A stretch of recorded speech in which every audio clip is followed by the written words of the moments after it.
Astaghfirullah. Alhamdulillah wassalatu wassalamu ala Rasulillah wa ala alihi wa sahbihi wa mawalah wa la hawla wa la quwata illa billahi wa ba'du. Kita lanjutkan kajian kita, masih membahas kitab Arba'in Nawawi. Bisa dibuka kitabnya pada hadis ke-14, hadis dari sahabat Ibnu Mas'ud radhiyallahu anhu. Kita baca hadisnya, perhatikan bukunya. An Ibni Mas'udin radhiyallahu anhu qala qala Rasulullah sallallahu alaihi wasallam la yahillu damu mri'in muslim illa bi ihda thalathin al-thayyibu zani wan nafsu bin nafsi wat tariku lidinihi al-mufariq lil jama'ati. Rawahul Bukhari wa Muslim. Nabi sallallahu alaihi wasallam mengatakan dari sahabat Ibnu Mas'ud radhiyallahu anhu, la yahillu, tidak halal, artinya haram, damu mri'in muslim, menumpahkan darah seorang muslim. Jadi di permulaan hadis ini Nabi sallallahu alaihi wasallam melarang tidak boleh menumpahkan darah seorang muslim, alias tidak boleh membunuhnya. Karena di dalam Al-Qur'anul Karim Allah Subhanahu wa taala mengatakan, wa man yaqtul mu'minan muta'ammidan fajaza'uhu jahannam khalidan fiha wa ghadiballahu alaihi wa la'anahu wa a'adda lahu adzaban alim. Barang siapa yang membunuh seorang muslim secara sengaja, maka Allah Subhanahu wa taala ancam dengan jahannam dan dikekalkan di dalamnya. Allah akan murka, Allah akan melaknatnya, dan Allah Subhanahu wa taala sudah menyiapkan azab yang pedih. Dari sini kita tahu bahwa seorang muslim itu memiliki kedudukan di sisi Allah, tidak boleh ditumpahkan darahnya. Tapi dalam hadis ini ada 3 orang yang memang layak untuk ditumpahkan darahnya, artinya layak untuk dihilangkan nyawanya, itu dibunuh. Siapa mereka? Kata Nabi sallallahu alaihi wasallam, "Ats-tsayyibu zani." Ats-tsayyib az-zani. Tsayyib itu artinya orang yang sudah menikah, orang yang sudah merasakan yang halal, artinya orang yang sudah menikah dan dia berzina. Jadi orang yang berzina dan dia sudah pernah menikah,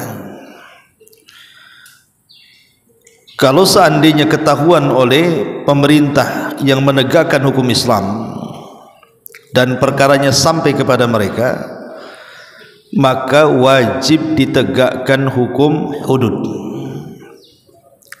Apa itu? Dirajam sampai mati. Karena di zaman Nabi sallallahu alaihi wasallam ada 2 kisah yang masyhur. Pertama, kisah seorang anak muda dari suku Maiz. Yang kedua, ada seorang wanita dari suku Ghamidiyah. Jadi ada orang namanya Maiz, yang satunya seorang wanita dari Ghamidiyah. Keduanya berzina dan dua-duanya sudah pernah menikah. Lah, Maiz ini seorang laki-laki, dia mengadu kepada tuannya namanya Hazal bahwa dia berzina Kata Hazal, sebaiknya engkau datang kepada Rasul kemudian minta dibersihkan, artinya minta dirajam. Tapi sebelum sampai kepada Nabi sallallahu alaihi wasallam, Maiz ini konsultasi dengan Abu Bakar dan Umar. Tapi Abu Bakar dan Umar menyarankan untuk tidak datang kepada Nabi, cukup bertobat saja. Tapi karena Hazal terus memaksa dia untuk melapor kepada Nabi, akhirnya Maiz pun datang kepada Nabi. Kemudian dia mengatakan, ya Rasulullah, zanaitu fatahirni. Wahai Rasul, aku sudah berzina, bersihkan aku. Maksudnya rajam aku. Maka Nabi SAW berusaha menghindar beberapa kali agar Maiz ini jangan mengaku. Tetapi karena Maiz ini ada keikhlasan untuk membersihkan dosanya, dia tetap mengaku di hadapan Rasul. Akhirnya terjadilah perajaman sampai mati. Ini kisah Maiz. Ada juga kisah wanita Ghamidiyah juga sama. Dia datang kepada Nabi SAW mengaku berzina. Dan ingat, mengaku itu seutama-utama dalil. Tidak perlu ada saksi lagi kalau udah ngaku itu. Akhirnya belakangan Nabi SAW pun merajam wanita dari Ghamidiyah ini dan meninggal. Tapi dua-duanya, kata Nabi SAW, memiliki keistimewaan di hadapan Allah karena sudah mengakui kesalahannya dan mau dihukum secara Islam. Dari sini kita tahu bahwa orang-orang yang sudah pernah menikah kemudian berzina, maka dalam Islam dia dirajam. Tentu yang merajam adalah pemerintah, bukan perorangan. Ini yang pertama. Kemudian yang kedua, an-nafsu bin nafsi. Berarti di sini berpindah dari hukum had kepada qisas. Kalau merajam orang yang berzina itu dalam Islam disebut had, hukum hudud. Tapi kalau an-nafsu bin nafsi, orang yang membunuh maka dibunuh, orang yang melayangkan jiwa manusia maka harus dilayangkan jiwanya, ini disebut qisas. Beda antara hukum had dan qisas. Kalau hukum had itu tidak bisa dibatalkan. Jadi hukum had ini kalau sudah sampai ke hakim tidak bisa dibatalkan, harus ditegakkan. Karena di zaman Nabi SAW ada seorang wanita anak pejabat mencuri. Kemudian sampailah perkara ini kepada Rasul. Kata Rasul, potong tangannya. Tapi karena dia anak pejabat, akhirnya keluarganya meminta syafaat kepada Rasul lewat Usamah ibn Zaid. Maka Usamah ibn Zaid datang kepada Rasul minta agar jangan ditegakkan potong tangan. Maka Rasul marah kepada Usamah dan mengatakan, ya Usamah, hancurnya umat sebelum kalian itu karena apabila yang mencuri orang kaya maka hukum tumpul ke atas, tapi kalau yang mencuri orang miskin maka hukum tajam ke bawah. Maka Nabi SAW mengatakan potong, akhirnya dipotong. Artinya hukum had ini kalau sudah sampai kepada hakim tidak bisa dibatalkan. Lain dengan qisas. Kalau qisas bisa dibatalkan. Kalau qisas itu dikembalikan kepada keluarga. Kata sepakat keluarga mengatakan, karena dia sudah membunuh anakku, bunuh dia. Tidak ada perselisihan di antara keluarga, maka baru terjadi qisas. Hakim itu hanya menunggu saja. Tapi kalau sepakat keluarga memaafkan, maka tidak terjadi qisas, bisa dimaafkan. Atau kalau separuh keluarga pengen dimaafkan, separuh lagi pengen qisas, maka tidak terjadi qisas tapi beralih kepada diat, membayar 100 ekor unta. Berarti hukum qisas ini dikembalikan kepada keluarga korban. Bisa dibalas dengan qisas, bisa dibalas dengan diat membayar 100 ekor unta, bisa dimaafkan. Itulah bedanya hukum had dengan qisas. Kalau had tidak bisa diampuni, tapi kalau qisas bisa diampuni. Nah di sini Nabi SAW mengatakan wan nafsu bin nafsi, jiwa dibalas jiwa. Kalau ada yang membunuh, maka dalam Islam harus dibunuh orang yang membunuh. Supaya apa? supaya terdapat kehidupan. Walakum fil qisasi hayatun ya ulil albab la'allakum yatafakkarun. Dan pada qisas itu ada kehidupan. Sebab kalau seandainya orang yang membunuh tidak dibunuh, maka akan merebak kriminal dan kejahatan di mana-mana. Lihat Barat. Barat itu mereka tidak setuju dengan hukum bunuh. Mereka menganggap ini bertabrakan dengan HAM. Tapi lihat apa jadinya. Ketika orang yang membunuh hanya sekedar dipenjara sebagai balasannya, akhirnya kriminal di mana-mana. Dan orang-orang jiwa pembunuh itu tidak akan hilang. Paling tinggi ditangkap di penjara, nanti pun ditebus bisa keluar. Akhirnya apa?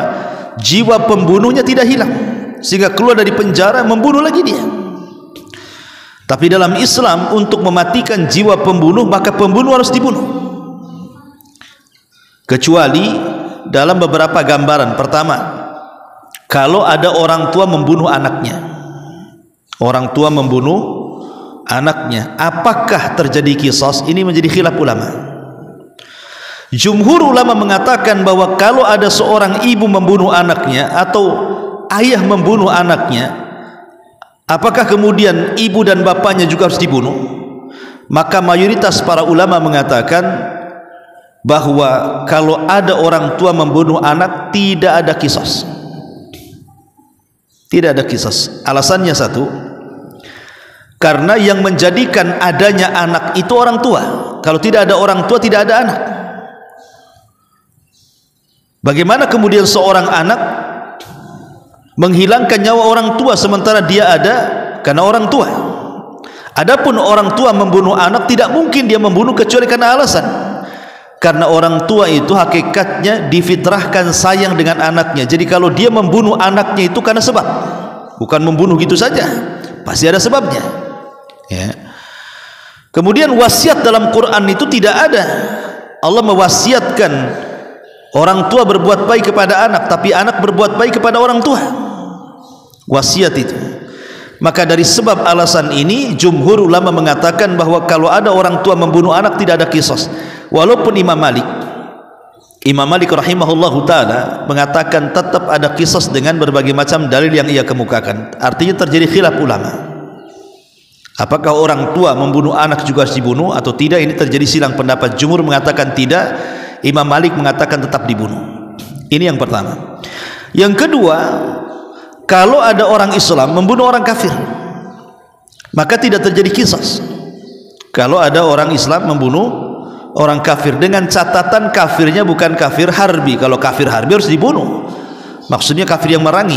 Maksudnya kafir dhimmi di sini. Maksudnya seorang bertetangga dengan orang kafir, tiba-tiba dibunuh orang kafir. Apakah dalam Islam orang kafir ini yang dibunuh seorang muslim harus qisas juga, dibunuh juga? Maka mayoritas para ulama tidak boleh dibunuh, ya, kecuali kalau memang orang muslim yang membunuh orang kafir itu sudah terbiasa membunuh. Pamannya dia bunuh orang kafir tetangganya, besoknya bunuh lagi tetangganya, besoknya bunuh, itu sudah menjadi kebiasaan membunuh. Maka kalau seperti ini qisas, tetapi bukan dalam rangka qisas, ini dalam rangka ta'zir. Ya, ta'zir itu karena dia menjadi perusak di bumi.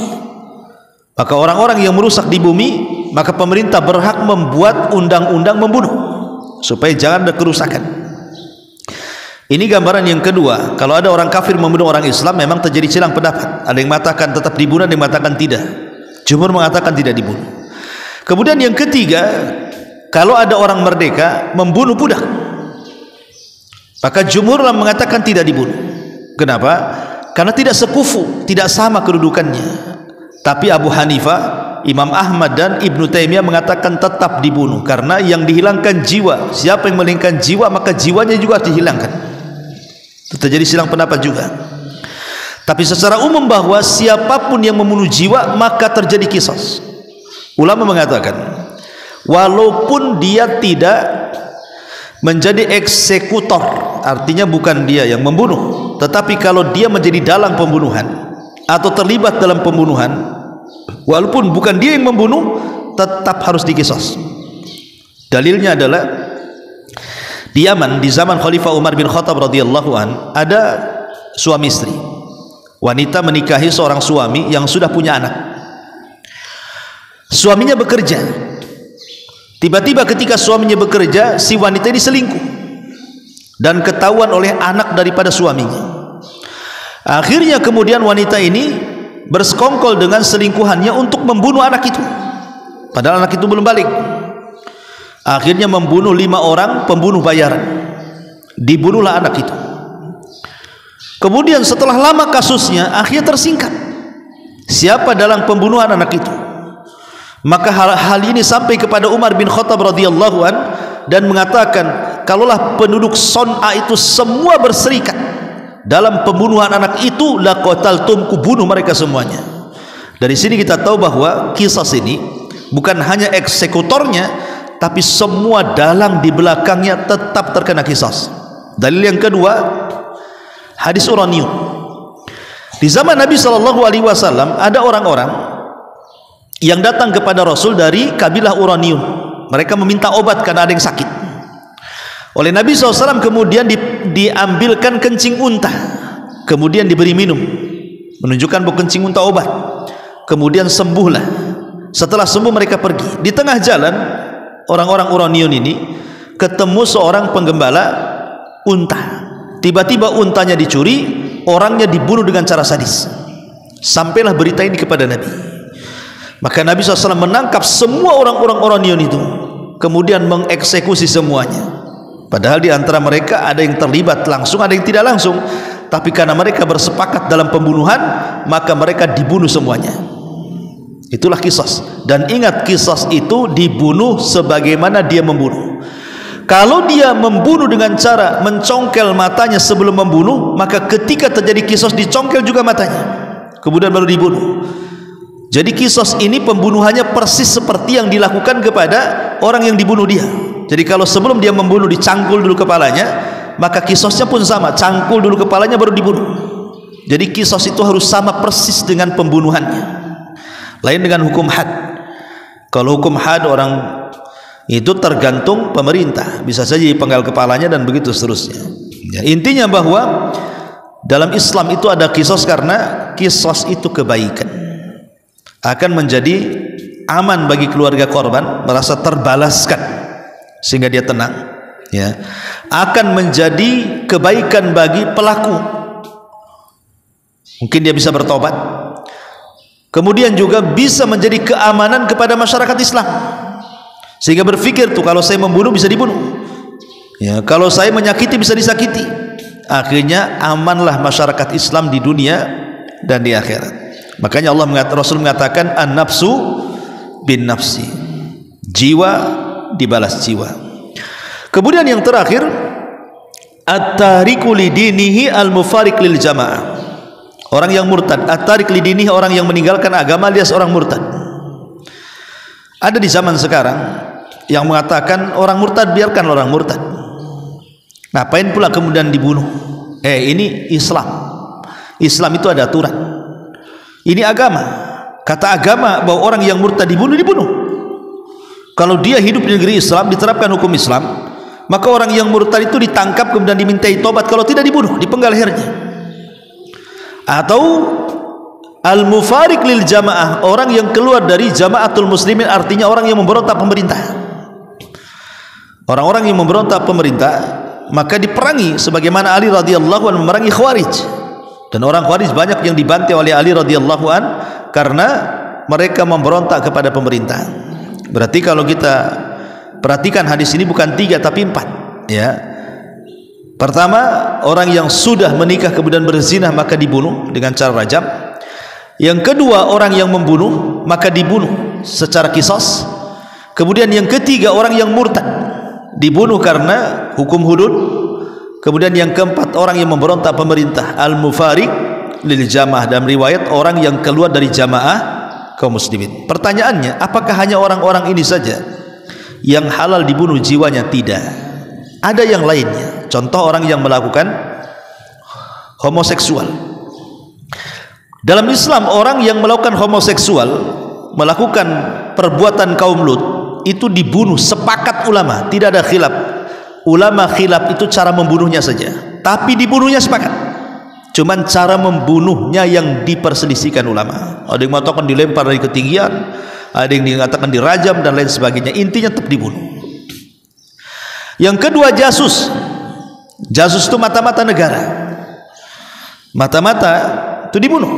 Ada negara lain datang ke Indonesia memata-matai negara kita. Kelemahan kaum muslimin di mana? Dimata-matai. Kalau ketangkap, mata-mata dibunuh. Hadisnya adalah hadis tentang seorang laki-laki namanya Hatib bin Abi Balta'ah. Ada di zaman itu namanya Hatib bin Abi Balta'ah. Ketika Rasul hendak menyerang kota Mekah, tiba-tiba Hatib ini mengirim surat kepada seorang wanita, tapi suratnya ketahuan oleh Ali dan sahabat yang lainnya. Akhirnya dilaporkan kepada Nabi. Umar yang jengkel ketika itu meminta kepada Nabi, mengatakan, da'li adrib unuqah, wahai Rasul, izinkan aku kupenggal tu kepala si Hatib itu, karena dia telah berkhianat kepada kaum muslimin. Tapi Rasul memberikan alasan jangan, karena dia termasuk orang yang pernah terlibat dalam pasukan perang Badar. Maknanya kalau Hatib itu bukan termasuk dalam pasukan perang Badar, pasti sudah dibunuh. Tapi karena dia termasuk orang yang dalam terlibat perang Badar, makanya dimaafkan. Tetapi jasus mata-mata itu harus dibunuh, karena dia merugikan kaum muslimin.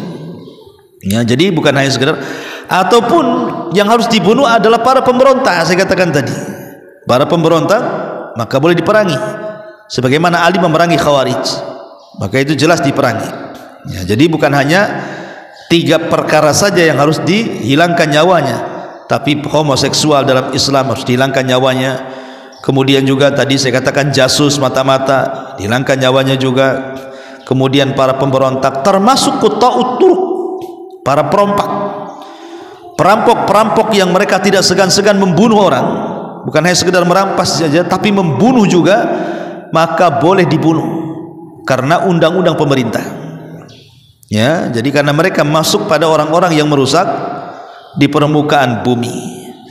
Ya, dan banyak lagi orang-orang yang dibolehkan dalam Islam secara hak Islam untuk dihilangkan nyawanya. Nah, hadis ini mengajarkan kepada kita tentang 3 manusia yang dibolehkan secara Islam untuk dihilangkan nyawanya. Wallahu a'lam bishawab. Ini yang saya sampaikan. Subhanaka wa bihamdika asyhadu an la ilaha illa anta astaghfiruka wa atubu ilaik. Allahu ta'ala. Assalamualaikum warahmatullahi wabarakatuh.